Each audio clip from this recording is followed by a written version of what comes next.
So he says, this is exactly what he says. I'm told the footage of Shedeur Sanders' meeting with the Giants is so bad that both the Browns and the Sanders family have threatened legal action if it is. What in the NFL is happening right now? The New York Giants just leaked a draft interview recording with Shedeur Sanders, and fans are completely freaking out. Did Shedeur take some shots? Did the Giants forget what the word confidential means? Or did someone accidentally hit reply all on something that was supposed to stay locked away? Get ready, because this roller coaster involves hot mics, bad takes, and a whole lot of drama. What happened with Shedeur on draft night to make him fall to the 5th round, and them talking about the Giants coming out with all that information talking about Shedeur did bad, bombed the interview, all that type stuff. We all know my last video when I talked about the interview tape about Shedeur did not get a playbook. The NY Giants, in true Stonewall fashion, dropped a carefully trimmed clip from their highly sought-after interview with Shedeur Sanders, then quickly locked everything else away like it was top-secret intel. Was this a calculated PR stunt, or just a low-key attempt at sabotage? Either way, the silence speaks louder than any official statement. Fans aren't buying this half-baked version of transparency, and they're definitely not ready to just bench him and move on. Instead, they're demanding answers, calling out the organization for what feels like a planned smear job. One thing's for sure, the hate is loud, but Shedeur's supporters are even louder. There was another team that he sat down with. What do you mean it didn't go well after that? So he was pissed that they did that to him. They did that to him. He counter-confronted the them. same thing they do to every other quarterback prospect. They did that to him. They slide in a mistake to see if you catch it. Right. And so because you're the quarterback. But he didn't take it as a correction. He took it as like he got pissed off. Yeah, and it's like so here's another one. So another one was, he throws a bad interception, and it was a deep throw early in the game, and he comes back and they go in the meeting, they show the interception. Let's just call it like it is. The Giants have perfected the tease. They've basically turned "we've got more, but we're not sharing it" into a comedy act, and the joke's on them. It's like they're standing center stage, booing themselves. Oh, you want more? Too bad. We're guarding it like Grandma's secret lasagna recipe. Congrats, Giants. You've officially become the talk of TikTok, X, and even Aunt Barbara's Facebook. Yep, the holy trinity of online outrage. This whole thing screams drama, screams petty, and definitely screams PR disaster in a fitted cap. Just release the full tape before fans start pulling up to headquarters with pitchforks. And popcorn. GM is getting fired. The GM, who was that nigga that Jaden Daniels. The GM is on film that the nigga's son, the nigga asked his son last draft, yo, who you think I should pick? His son like, yo, you need to get the Jaden Daniels nigga, B. This is what his son, it's on tape. You should go Jaden Daniels. He laughing at his son. And all right, cool, get Jaden Daniels. I don't even know how that tape got out. I wouldn't have let the shit get out personally. Meanwhile, Shedeur, the latest poster boy for maybe the Giants don't like talent unless it's dressed in blue and red confetti, is soaking it all in like it's just another day at practice. And here's the best part of the irony. The Giants tried to label him as all hype, no substance, a paper tiger. But instead, they accidentally turned him into the hottest name being mentioned by every sports analyst out there. They tried to bury the story, but somehow ended up stamping it in bold. It's the classic case of ignoring a trending conversation for so long that sure, people get annoyed, but at the same time, they keep your name alive better than your own PR team ever could. It's funny. New York Giants, where these tapes at? You hear me? Because if Shedeur Sanders was so unprofessional, y'all would have leaked the tapes for the whole world could see, right? Because understand, it's a lot of he say, she say. But one thing I do know, as a young black man growing up in this world. Being straightforward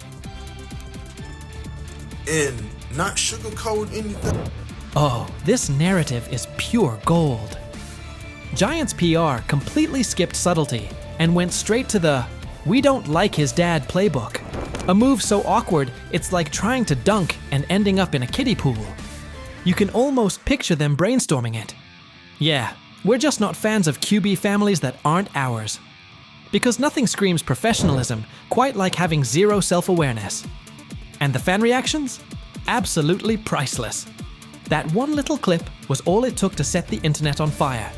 Keyboards everywhere started lighting up. People are asking, why hide the good stuff? What are you trying to cover up? If there's really nothing to hide, why not just drop the full thing? And spoiler alert, they weren't whispering.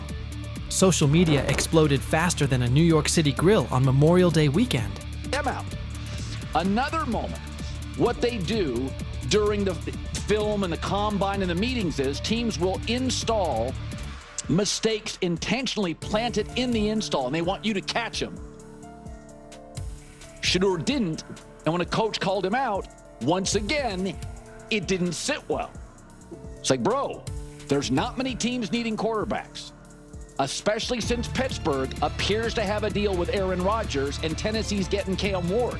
So you're down to the Giants, who are not in. And that brings us to the next tasty slice of irony. By refusing to release the full interview, the New York Giants probably thought they were hurting Shedeur Sanders' image. But instead, they ended up throwing gasoline on the hype train. Rather than shutting things down, they made him look like the kid who grabbed the last cookie and somehow got blamed for taking the whole jar. Only difference? This kid's got cameras on him 24/7, and he's handling the heat like a seasoned pro. Now, every move he makes is being broken down. Every throw studied like it's a presidential debate. Fans are calling it what it is. They've lied on Shedeur. Some say the Giants just don't like his dad. And honestly, that might be true. Maybe this whole thing was just a cheap shot at Deion Sanders by extension. But here's the plot twist. The harder they try to drag him down, the more interesting his story gets. The Giants accidentally turned Shedeur into a walking headline, a controversy in cleats. They tried planting doubt, but all they really did was create buzz. He's no longer just a top draft pick. He's now a symbol of resilience, a narrative goldmine, and living proof that real talent doesn't fold under pressure. It levels up. And at this point, even if the Giants wanted to, there's no turning off the spotlight. Okay, so probably the most fun yet the most difficult thing I cover and we cover all year long is not games. It's the NFL draft. Because I've said this many times, you get lied to for a month to 2 months up to it. And so often during the draft, and every few drafts, there's a guy that really falls, precipitously falls. This year it was Shedeur Sanders, it's been Aaron Rodgers, it's been Dan Marino. Every few years somebody falls a lot. And so, but those stories don't come out until like the fall and after. Let's not overlook the fact that the hate is so strong, you could bottle it up and sell it as radioactive cologne. You can practically watch it leaking out of Giants HQ like toxic sludge straight out of a bad superhero origin story. But here's the twist. Maybe that's their superpower. Maybe the New York Giants really believe they're cooking up some secret formula, a cocktail of manipulation and media spin. But here's the thing. Every bit of shade they throw at Shedeur Sanders only makes his story bigger. Every time they try to box him in as some overhyped diva or question his character, they accidentally hand him another viral moment. And now, he's the underdog hero rising through the smoke. Let's be real. This isn't just about football anymore. This is about narratives, control, and how the establishment absolutely loses it when they're no longer holding the pen. And the real kicker? They still won't release the full interview. You've got NFL fans, media heads, and entire Reddit threads all chanting, "Drop the tape." Like it's some long-lost Beatles album. Meanwhile, the Giants are just sitting there, staring into the void like nobody saw this mess coming. Now, I don't know if it ever gonna get leaked or not. The tapes, the New York Giants have the tape. They definitely have the tape. It's confirmation that they have the tape. Shedeur didn't do nothing. It's what they saying he did. I'm gonna tell you what these mixed reaction right here. So we already know about the New York Giants, but the Pittsburgh Steelers head coach Mike Tomlin reported Miles Sanders' talent, but hesitated to draft him due to previous challenges with quarterbacks like Russell Wilson and Justin Fields, leading to more cautious approach. Las Vegas Raiders. Sanders met with Raiders at the NFL scouting combine and expressed enthusiasm about potentially joining the team. His familiarity with the West Coast offense and quick release was noted positive, though concerns about his ceiling. An opportunity now in Cleveland with a quarterback situation that, honestly, he can come out of and win the job. I think he'll do well. I really do. I think the kid works really hard. I think he loves the game of ball. And when it comes down to it, if you have a guy like that loves the game, obviously grown up around it his whole life, I think he'll be successful. He has a tremendous luxury to change plays at the line of scrimmage and what he sees. But you got to take into account that this kid has started every game in his high school career. This kid has started every game in his college career but one. He's seen a lot of football. So it's not too many complex defenses that you could throw at him that he hadn't seen. He's seen all of them. What happened behind the scenes in Miami last week left NFL scouts, general managers, and team owners completely shocked. Shedeur Sanders put on a performance that was so sharp, so precise, that even the most experienced talent evaluators, people who've been doing this for decades, are now second-guessing everything they thought they knew about quarterback play. The buzz started quietly on Tuesday. By Friday, it was all anyone in football circles could talk about. And now it makes total sense why Deion Sanders has been so confident about his son's NFL future. What you're about to hear could seriously shift the way you see the 2025 NFL Draft. But before getting into the details of that private session, take a second to think about this. How many times have we seen quarterbacks hyped up only to fall apart under real pressure? How often do college stars shine in the NCAA but fold when they step into the NFL's high-stakes environment? The league's history is full of QBS who looked unstoppable in college but couldn't cut it at the next level. That's exactly why what Shedeur did last week is so unbelievable.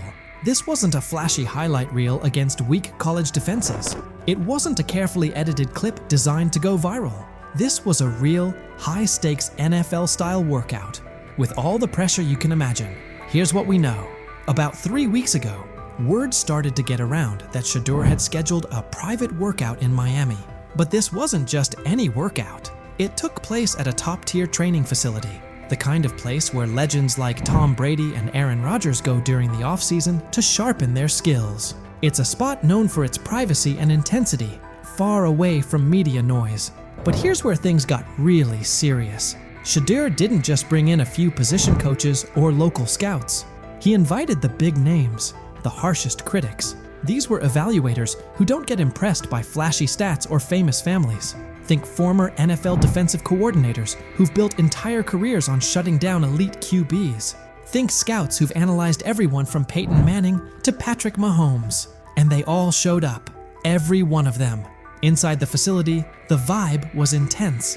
15 NFL decision makers, execs, scouts, and coaches were spread across the field. Clipboards out, stopwatches ticking, no smiles, no reactions. Just stone-faced pros who don't hand out compliments lightly.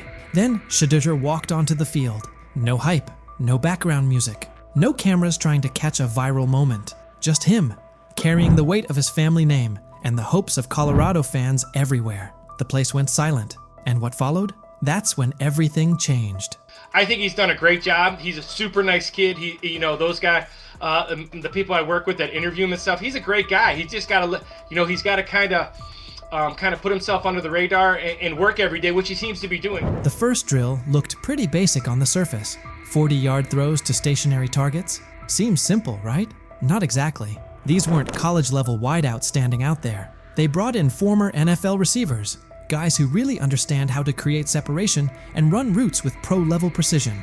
These are the kinds of receivers who can truly expose whether a quarterback has what it takes or not. Shedeur steps up to the line. First throw. Absolute laser. 40 yards, fast and clean. Tight spiral, right on target. Hits the receiver perfectly in stride. Scouts glance at each other, but no reactions yet. They've seen strong arms before. Then comes the second throw. Still 40 yards, but now it's a comeback route, way more challenging. The timing has to be spot on. The throw needs to be out before the receiver even makes his cut. Shedeur doesn't just hit the pass. He reads it ahead of time, releasing the ball before the receiver even turns. When the ball lands right in the receiver's chest, just as he comes out of the break, even some of the veteran coaches are caught off guard. One scout literally drops his clipboard. And that was just the warm-up. The real challenge came next. Game simulation. Imagine this. A mock defense made up of former NFL players. Not fringe guys, but legit starters from just a couple of seasons ago. These defenders know how to bait quarterbacks, disguise their coverage, and turn up the pressure. Here's the setup. 2-minute drill. Down 6 points. 85 yards to go. No timeouts. It's the kind of pressure that usually breaks college quarterbacks and separates the real ones from the hype. Shedeur lines up under center. The defense shows one look, but you can tell something's coming. There's a shift about to happen. Classic disguise to force confusion. As soon as the ball is snapped, the coverage rotates, just like expected. Most young QBs would freeze, panic, or try to force something risky, but not Shedeur. He steps up into the pocket with the kind of calm you see from seasoned pros. Eyes downfield the entire time. Then, he sees it. A tiny window, open for maybe half a second. A slot receiver breaking on a dig route, the linebacker trailing just behind. That window is so tight most college QBs wouldn't even attempt it. But Shedeur doesn't hesitate. He fires a strike right between two defenders, hitting his receiver in perfect stride. The linebacker stops mid-step, stunned. The safety trying to rotate over just shakes his head, like he can't believe what he just saw. The scouts lean in. They know they're watching something rare. And the best part? This was only the beginning. Incredibly accurate. Yes, he is. He really understands not only offensive football, but he understands what you're doing as a defense, so he'll pick you apart that way. He processes quickly. Like, all those things to me are big-time attributes. And I just remember last year at this time, Bo Nix falling. People saying, hey, Bo Nix is going to be a second-rounder, and Bo Nix is not. By the way, that guy was one of the best. But now they can't have him. The same people responsible for his slide in the draft are the ones scrambling. They called him cocky, arrogant, threw every label at him, hoping it would break him. But through it all, Shedeur stayed cool. He didn't let the noise shake him or throw him off course. His mindset never wavered. He knew exactly what he brought to the table, and no amount of criticism was going to change that. Instead of folding under the pressure, he locked in even more. Their doubt didn't shake him. It fueled him, because deep down, he knew that what he showed on that field wasn't some lucky moment. It was real. It was proof of who he is and what he's capable of becoming. And now, those same scouts are left second-guessing everything. They thought they had him figured out, but what they saw last week flipped their entire evaluation on its head. At first, they saw attitude. They saw confidence and labeled it arrogance. They judged him before really watching him. But Shedeur didn't let it affect him. Instead, he showed exactly who he is when the lights are the brightest. And now those same scouts, the ones who once questioned if he had what it takes, are sitting in silence, unsure of what they just witnessed. His performance is making waves, and suddenly their early opinions are starting to look shaky. They didn't just see a strong-armed college quarterback out there. They saw a leader, calm, smart, in total control. The more his confidence grows, the better he gets. And now, they're starting to realize they might have missed something big. What they once brushed off as ego now looks more like confidence that can't be rattled. And his ability to shine under pressure is forcing a lot of people to rethink how they evaluate talent. Every day that passes, the question gets louder. How long can they keep ignoring the guy they once dismissed? Have we ever seen a quarterback flip the narrative like Shedeur Sanders just did? How often do players get counted out because of assumptions or snap judgments? How many times is confidence mistaken for arrogance? And how much potential gets overlooked because of it? Maybe this is that turning point. Maybe those very traits we criticize in young players are actually the ones that turn them into something great.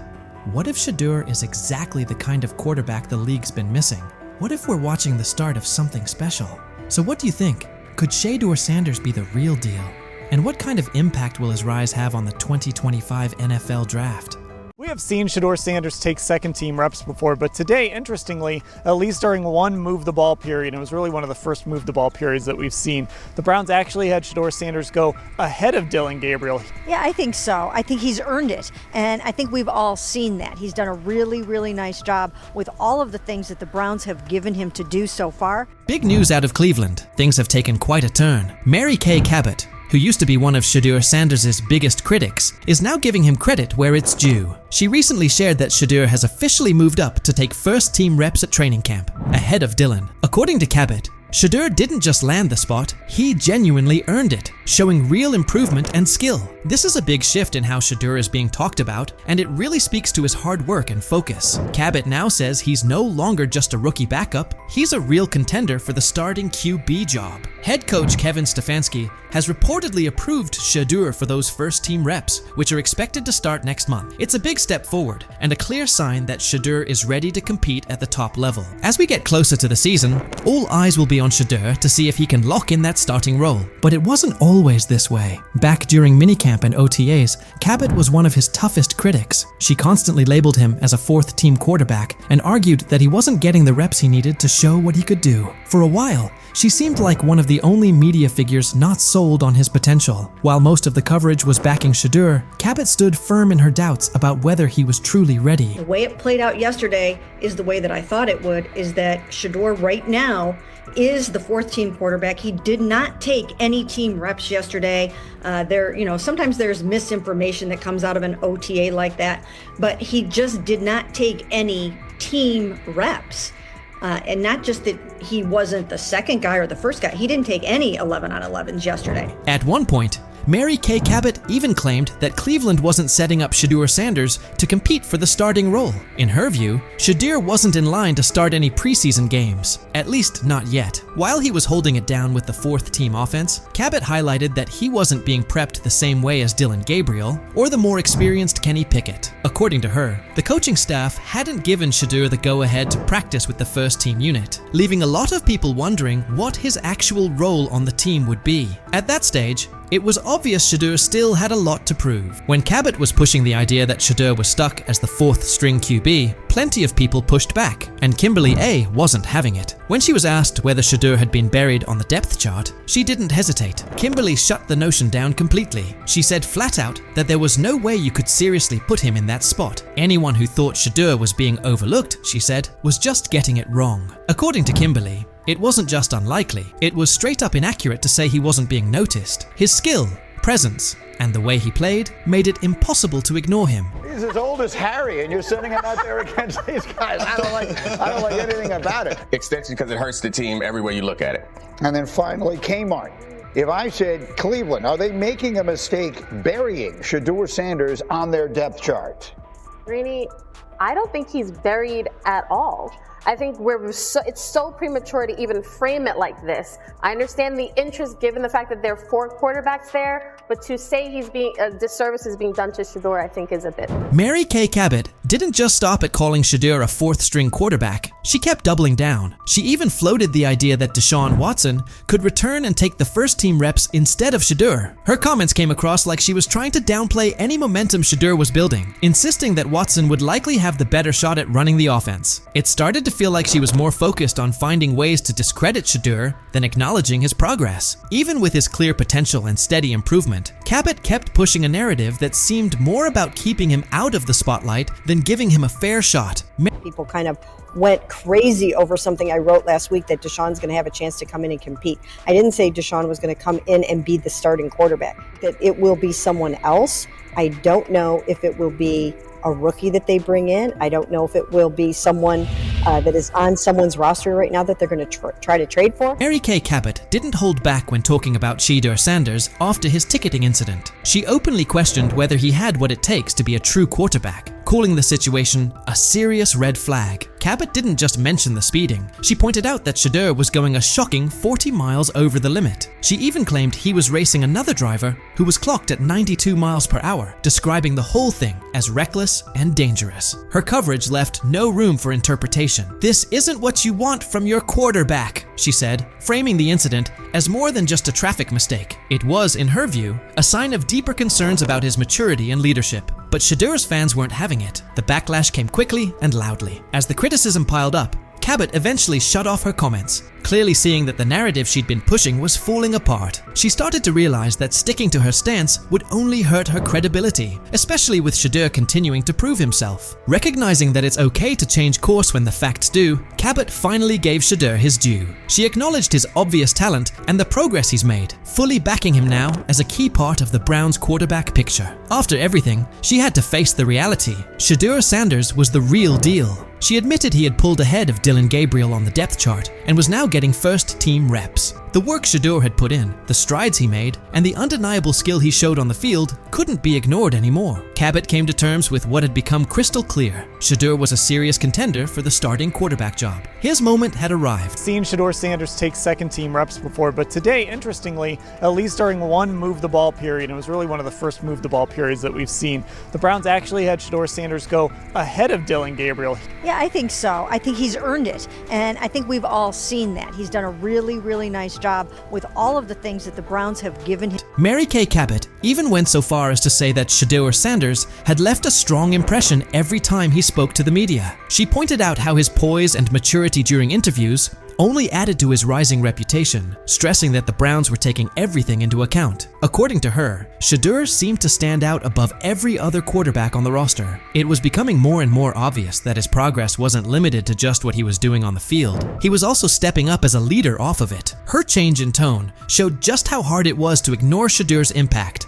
and the potential he was starting to reveal in every part of the game. Shedeur Sanders has now shown, without question, that his skill and drive are the real deal. Even Cabot, once one of his harshest critics, has come around. His development as a player, his ability to exceed expectations, and the way he carries himself in front of the media have all helped shift the conversation. He started out being dismissed as a fourth-string quarterback, but Shedeur kept pushing, eventually moving ahead of names like Dillon Gabriel. Through strong showings during minicamps, OTAS, and the lead up to the season, he's proven he's ready for the spotlight. And it's not just Mary Kay who's flipped her stance. A lot of people who once doubted him are now among his loudest supporters, giving him credit for the growth he's shown and the potential he brings to the team. Shedeur's rise has been all about resilience. He's turned criticism into motivation, and that dedication has earned him respect. His progress isn't just about football, it's also about the leadership and maturity he's displayed along the way. As Shedeur keeps growing, it's clear he's not just another rookie, he's on track to become a breakout star. What do you think? Has Shedeur truly earned his spot as a starting QB contender, or is there still more work to do? Was Mary Kay right to change her opinion, or should she have stuck with her original take? What do you think was the turning point that flipped the script for Shedeur? And do you believe this support he's getting will keep building as the season goes on? Number 2 role still up for grabs. You guys still competing for that number 2 role? Number 2 role? Like number 2 string quarterback. The back. Oh, yeah. Honestly, bro, I really don't look into that. I don't care. Whenever it's time for me to get out there and play, I'm going to play. Adversity, things is going to knock you down sometimes, but the main thing about it is you just got to push through it. There's a lot of people in this world that's going through stuff, but, you know, I'm playing for a lot more than just me. Yes. Yes. And will he kind of be the backup? Joe will start the game. Dillon will play second. Shedeur will play third. Shedeur Sanders is done with the chatter. After head coach Kevin Stefanski slotted him as the third-string quarterback behind Dillon Gabriel, he didn't blink. No panic, no backpedaling, just steady confidence. He made it clear he won't get caught up in labels or outside noise. Say what you want, but when the stage is brightest, he intends to be brighter. Sanders isn't wasting energy on distractions. He's locked in, focused, and ready to let his play speak for itself the moment he steps on the field. Whenever it's time for me to get out there and play, I'm going to play. Whenever it's time for the lights to come on, I'm going to do my thing. I'm not concerned about when it is. I'm not concerned about, you know, how many reps I'm getting at this point is what it is. Because I know when the lights come on, when everything go on, when the pressure's on, you know who I am. Shedeur Sanders isn't losing sleep over Kevin Stefanski's depth chart or the situation around it. He's certain that when his number is called, the film will force a second look at every assumption. Practice rotations and outside noise aren't his focus. He trusts his preparation and what he brings to the position. The equation is simple. When the pressure is real and the lights are hot, he'll answer it and quiet the doubts. He's not chasing validation anywhere else. The field is where he'll do his talking. This isn't just a solo climb for him either. He views his supporters as part of the mission, not spectators on the sideline. He's navigated stretches like this before and found a way through, and that same mindset drives him now. Every window that opens, he plans to seize. The message doesn't change. The work never stopped, the standard hasn't moved, and he's ready to prove it again the moment opportunity meets preparation. The main thing about it is you just gotta push through it. There's a lot of people in this world that's going through stuff, but I'm playing for a lot more than just me, so regardless of pain, that's always how I've been, even in college, so in high school and everything from when I was young. Regardless of like physically, if I don't feel my best, I still gotta go out there and execute with no excuses. Since landing in Cleveland, Shedeur Sanders says his perspective has shifted. Simply lacing up for practice each day feels like a gift he used to imagine, not live. He's embracing patience, fully prepared to wait his turn, and when that window opens, he intends to sprint through it. Until then, the plan is simple. Stack work, refine the details, and be over-prepared when the call comes. To critics, he doesn't frame this chapter as a setback at all. It's the runway. This is time to tighten footwork, sharpen reads, and stay mentally locked in for what's next. He's clear that when the moment arrives, he'll put the whole toolkit on display and let the tape answer the questions. The focus hasn't wavered, the workload hasn't eased, and the standard hasn't moved. When opportunity meets preparation, he intends to show exactly who he is and what he can do. I would say I learned life in a different perspective, and that's why I come here. I'm happy. I always got good energy because, I'm blessed to come out here. And he's backing it up. In his latest practice, Shedeur Sanders showed exactly what cooking looks like. He came out a touch sluggish while shaking off the last of the injury effects, then locked into rhythm. By the end, one throw stole the entire session, an eye-catching rip that reminded everyone he's trending back to full form. That single play said more than a soundbite ever could. It wasn't just 6 points. It was a snapshot of poise, placement, and field vision. The way he worked through the look, trusted his mechanics, and delivered on time matched the confidence he's been voicing. It was the kind of ball that makes coaches pause, teammates lean in, and critics pump the brakes. Sanders addressed Dillon Gabriel's recent comments with calm and maturity. Even after Gabriel clarified they weren't aimed directly at him, Shedeur said he didn't spend a second dwelling on it.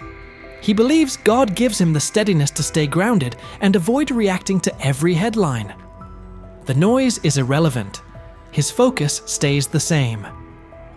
Whatever's said, so be it. Still, his posture told you he understood the subtext.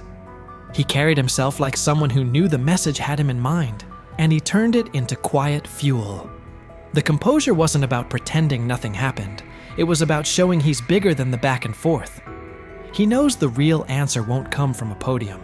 It'll come when he steps between the lines and lets the tape speak. Honestly, I don't even think about nothing. I don't think about anything. If it's not words or anything, at this point, it can't do anything to me. I know, the God put the ability and the power within me to not even think about nobody else's comments, not care.